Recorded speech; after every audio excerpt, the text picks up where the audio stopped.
Greetings viewers, Eric the Car Guy here, also known as ETCG1 on this here channel. I'm wearing the special hat. On ETCG1 we do not do repair videos, so if you're looking for repair videos, head over to my Eric the Car Guy channel. I'll post a link in the description to make things easy for you. But on ETCG1 we usually talk about stuff. Today is going to be a little bit different, a little bit special, and in this episode I'm going to introduce my 1993 Acura Vigor, which you can see here behind me. Now, I didn't put this one out on the Eric the Car Guy channel, mainly because I had such a spectacular debut of the 1979 Ford Fairmont that I also purchased this year with my profits from the sale of the Subaru and also a 1993 Integra that I had. So between those two things, I ended up with about 4,200 bucks.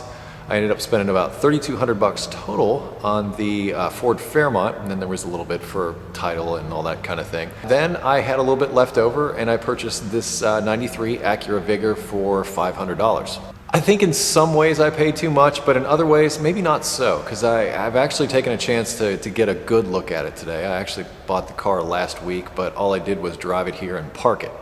One of the reasons we're not taking it out for a drive today is because all I did was purchase it. I did not register it, so it can't legally be driven on the road. So we'll just do a nice walk around and a little handshake with our new car here, which I'll show you some nice video of that while I'm talking. The Acura Vigor it's a strange car, if I'm honest. It's one of Honda's like weird things. Like Honda made Preludes. Preludes are another one that sort of stick out in the Honda lineup. Prelude was kind of their experimental model, and I think this Acura Vigor was sort of the experimental model for the Acura side of things. It has a 2.5 liter 5-cylinder engine. It's actually quite nice to drive, but if you're expecting it to get better gas mileage than say a V6, think again, because the gas mileage on this is going to be comparable to what you get with a V6. So it's kind of weird, but it has a different type of power delivery as far as Hondas are concerned. Most Hondas, the 4-cylinders anyway, really have very little torque in the lower RPM range. They don't really start making power until you get up above 2,500 RPM. Up above that, however, you can rev the snot out of them and get all the power you need, but up until that point, it's a little anemic in my opinion. The 5-cylinder, I think, was an effort to address that, and it did it pretty well. There is a lot more bottom end torque out of this 5-cylinder, but as I said, if you're looking to save fuel, you're not going to see it with this engine. Also, it's designed to take premium gasoline, so that kind of hurts a little bit. I can't exactly remember what the compression ratio is. I think it was something like 10 point something to 1, which puts it in a realm of needing premium fuel. As you can see, the body on this is rough. I mean, it looks like somebody parked this under a tree for about a year, and I believe that's exactly what happened. But what concerns me most of all is the standing water in the trunk. That is a problem that I intend to address immediately. I'm also going to get rid of all those pine needles. Pine needles, they rot stuff away, and also they get down into your HVAC system and just about everywhere. I'm really not a fan of pine needles, so I'm looking forward to getting rid of those. So I'm just going to do a quick cleanup to it to start with, but everything you see here is as I purchased it. This is how I just drove it away. The only thing I've done to it is I installed a battery, because the battery that was in it was completely junk. It has an exhaust leak. I think it's somewhere up near the manifold. These 5-cylinder engines were famous for cracking manifolds, and they're kind of expensive because the catalytic converter is also part of that manifold assembly. But I'm going to give it a try with a welder and try to weld up any cracks that might be there, but I'm pretty sure that's where the leak is. But this already has an aftermarket exhaust system going from the catalytic converter all the way back. But I do believe I'm going to have to rebuild the exhaust on this. Also, I have, I believe, 4 different tires on this car. So and driving it back, you could tell there was flat spots or issues with the tires, because the whole time the steering wheel's going like this as I'm driving. So that's usually a pretty good indication that your tires are junk, and I'm pretty sure they are on this one.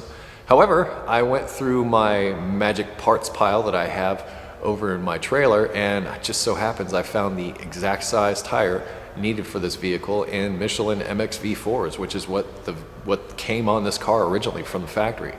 Really nice tire. There is potential here to do some body work and maybe paint this and that kind of thing, or we can go the reliable POS route, because I didn't see a whole lot of leaks or anything under the car. So there's the plus side.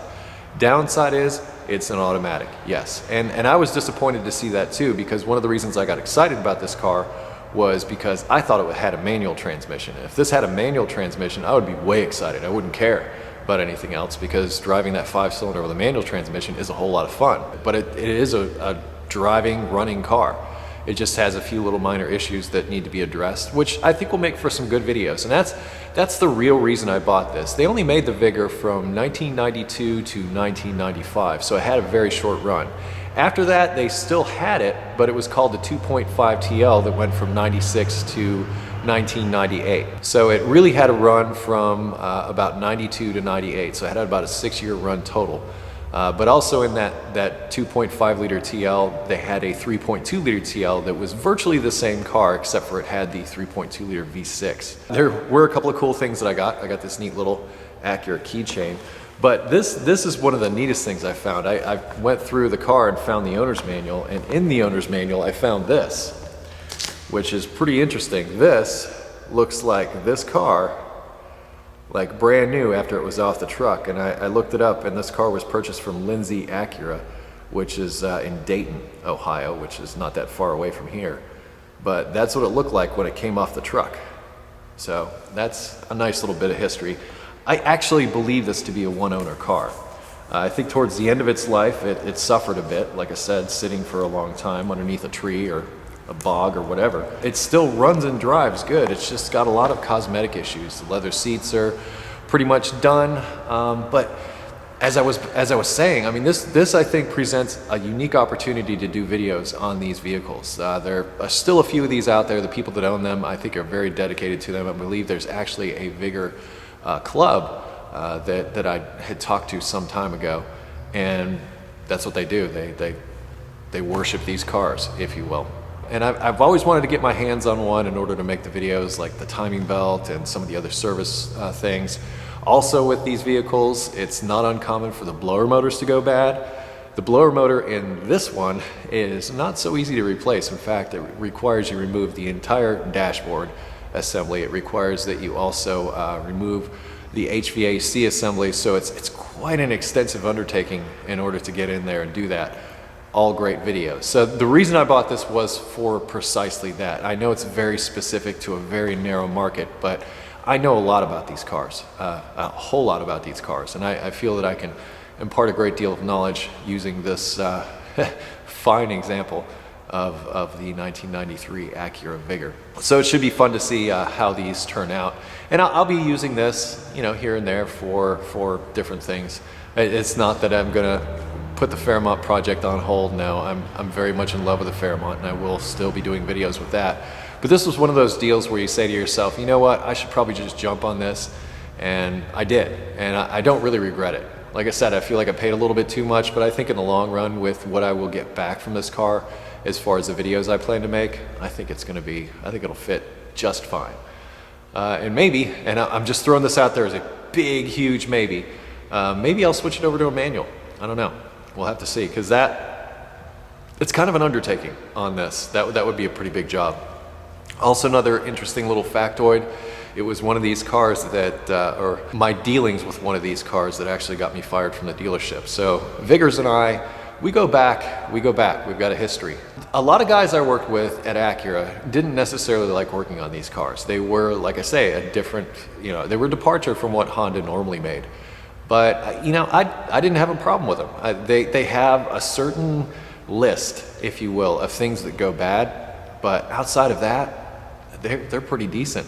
And this one, believe it or not, the rear aerial, the antenna works. And with these motorized antennas, that is not a common thing for that to still work. So I'm surprised to see that. I was a little disappointed to see that the radio had been changed out, but I almost believe that I have one of the high dollar radios that they put in these things, one of the Bose systems that had different presets for different types of sound that you could get out of them for like a cathedral or hall. I mean, they had a pretty sophisticated setup. Now, I don't necessarily have the speakers to go with it yet, but for now I can use the head unit that's in there. But if I wanted to take it back all original, I believe I have the stereo package that I think was something like a $1,500 upgrade to this package when you bought it for that stereo system. You know, when I talked about flipping cars a while ago, a lot of you brought up that if you do get into flipping cars, it's good to stick with a brand and a car that you know. One of the reasons you do that is because you have a lot of parts laying around. And any parts that you can pull out of inventory that are just laying around is money you don't necessarily have to spend on the car. In this case, the tires and possibly the radio also.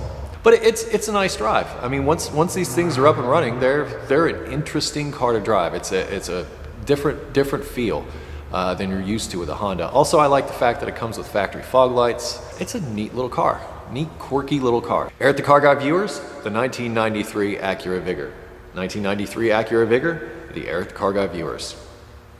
Hope you two can get along just fine. Anyway, I'm gonna close this one out. I am Eric the Car Guy, also known as ETCG1, as I mentioned. But hey, if you have automotive questions, I've got just the solution for you. Head over to ericthecarguy.com. That is really the best place to get answers to your automotive questions. It's there 24 hours a day, 7 days a week. There's a welcome video there to tell you about all the wonderful things on that website to help you with those automotive issues. Feel free to use them as much as you like. If you wish to connect with me socially, I can be found on Google+, Facebook, and Twitter, and I close each of my videos with, be safe, have fun, and of course, stay dirty. I'll see you next time.